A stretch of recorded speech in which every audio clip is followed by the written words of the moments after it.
As a Chinese person, the Chinese century of humiliation is one of the few things about Chinese history that can bring me to tears. Even to this day, this is the biggest pain point of Chinese history for most Chinese people today. Yes, so I have spoken about this in a previous episode, the opium wars, and how the Western colonial powers tried to oppress and break China, and they did humiliate China. They did impose all these unequal trade treaties. They um, they pushed in a great enormous amounts of opium into the country and extracted genuine wealth out of the country, silver and gold, and they essentially impoverished China for a century.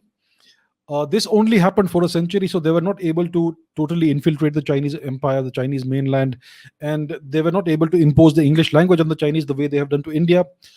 So this is a very tragic century in Chinese history that also includes the imperial invasion from Japan, etc.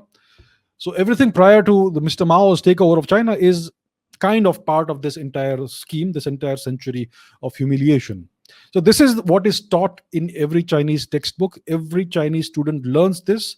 It is drilled into their heads that because China was weak, because China was not capable of defending itself, this is what happened to China.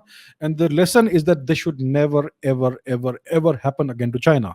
And the lesson is that China needs to strengthen itself economically, militarily, and in all other ways in order to ensure that this sort of humiliation is never brought upon China again. So this is a very interesting counterpoint to the neighboring civilization, the older civilization, which is India.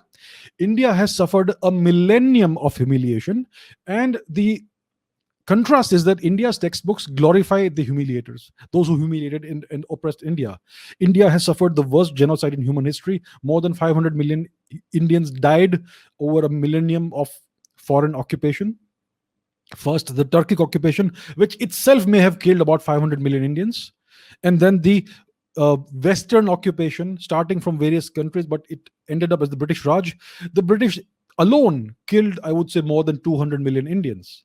This is the worst genocide in human history, but our textbooks don't speak about it. They do not refer to this period as the millennium of humiliation. They actually glorify and extol the virtues of our Turkic and European and Christian occupiers, and our entire bureaucratic system, the judiciary system, the political system, the parliamentary system, the Western style fake democracy, and the academic system. Everything is still completely 100% colonized.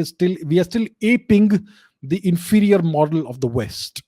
So this is the contrast between India and China. The Chinese won their independence through violence. There was this protracted civil war, and it was a war of independence essentially. The communists emerged victorious, and they set about extinguishing all traces of foreign occupation and everything that could be ascribed to foreign influences. It did cause a great deal of destruction in China. One cannot deny that.